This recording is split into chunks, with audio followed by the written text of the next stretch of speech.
Terbongkar biang kerok bencana alam di Sumatera dan bencana alam di daerah-daerah di seluruh wilayah Indonesia. Siapakah biang kerok bencana alam di Sumatera dan juga di seluruh wilayah Indonesia? Jawabannya adalah para pejabat tinggi Republik Indonesia, para pemegang kebijakan tetapi yang tidak bijak, karena mereka hanya mementingkan kekayaan mereka masing-masing. Mereka hanya mementingkan kaya sendiri-sendiri, hidup mulia sendiri-sendiri, sehingga Presiden Prabowo Subianto saja memiliki tanah seluas 340.000 hektar. Coba bayangkan, 340.000 hektar. Nah, kita memiliki tanah 1.000 hektar saja, itu sudah Masya Allah luar biasa. 1.000 hektar, coba bayangkan. Anda memiliki tanah seluas misalnya 10 hektar, itu sudah Masya Allah luas sekali. Lawang pondok pesantren yang luasnya 10 hektar itu masih jarang. Nah, Anda memiliki luas tanah misalnya sampai 100 hektar. 100 hektar luas sekali. Belum lagi 1.000 hektar. Nah, belum lagi 100 hektar, ya 100 hektar, 1.000 hektar, kemudian ini 340.000 hektar. Bayangkan, satu orang memiliki tanah seluas 340.000 hektar, nggak bisa dibayangkan. Itu satu kabupaten, bahkan lebih. Oleh sebab itulah jangan heran ketika Menteri ATR BPN Nusron Wahid mengatakan bahwa sebenarnya negara Republik Indonesia ini tanahnya dikuasai oleh hanya 60 keluarga pemilik korporasi saja.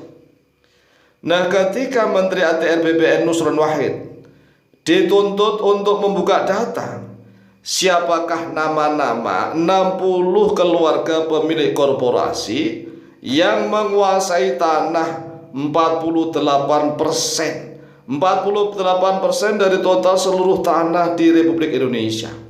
Menteri Nusron Wahid tidak akan berani, nggak akan berani membuka data. Mengapa? Ya karena yang dihadapi atasan-atasannya.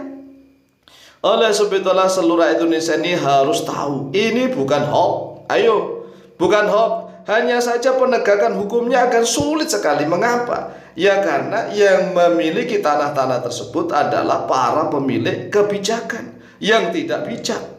Oleh sebab itulah sangat riskan, punya risiko tinggi orang yang mau membongkar kedok para penguasa di negeri ini.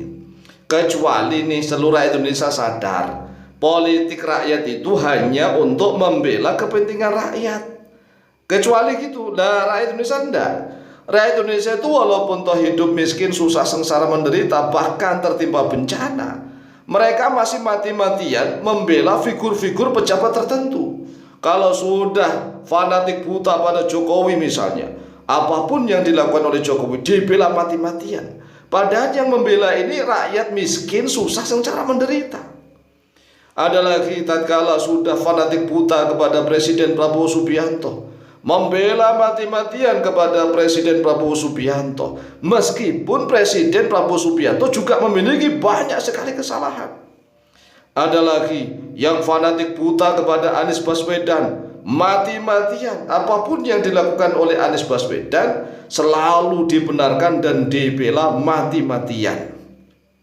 Inilah yang harus disembuhkan dari rakyat Indonesia. Jadi sekali lagi rakyat Indonesia itu politiknya adalah membela rakyat, membela kepentingan rakyat. Mengapa Anda semua selalu membela para penguasa? Sehingga para penguasa bisa seenaknya melakukan kedoliman, ketidakadilan, kesewenang-wenangan di mana saja. Karena para pemimpin-pemimpinnya merasa didukung oleh rakyat yang buta, yang fanatik buta. Cobalah kita lihat berita. Sumber berita dari Agus Setiadi dari Detik News, ya Detik News, yang diupload pada hari Kamis tanggal 21 Februari tahun 2019 pukul 17.25 waktu Indonesia Barat. Ya, berita di Detik News nih, walaupun tahun 2019 tetapi bisa kita munculkan kembali, yaitu Banda Aceh.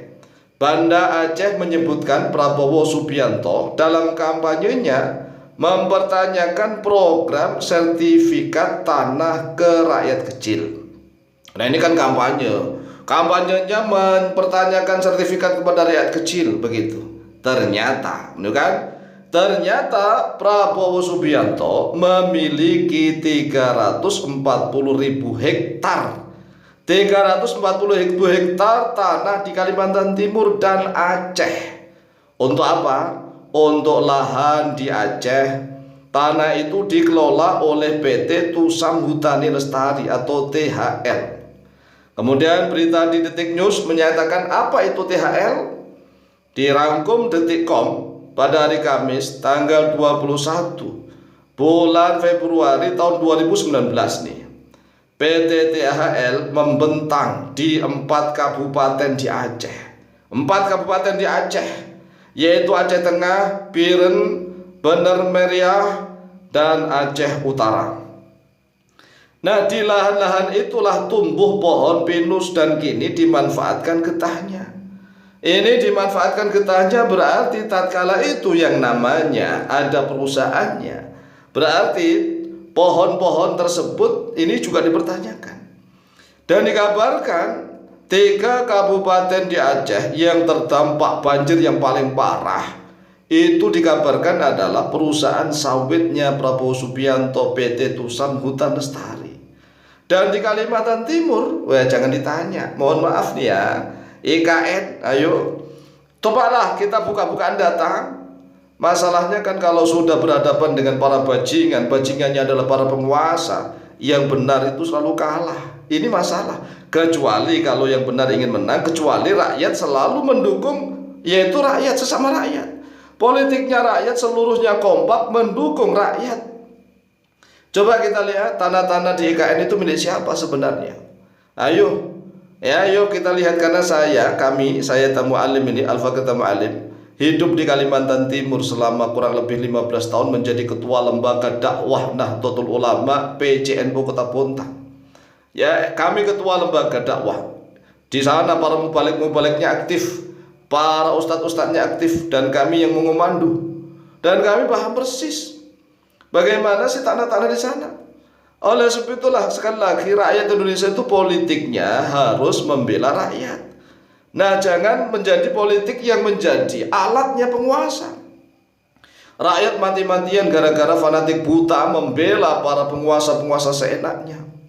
Oleh sebab itulah penguasa akan selalu seenaknya saja untuk menumpuk kekayaan kepada diri mereka sendiri. Oleh sebab itulah sadarlah wahai seluruh rakyat Indonesia. Demikian, semoga manfaat dan barokah, lebih dan kurangnya mohon maaf. Wallahu ta'ala a'lamu bishawab.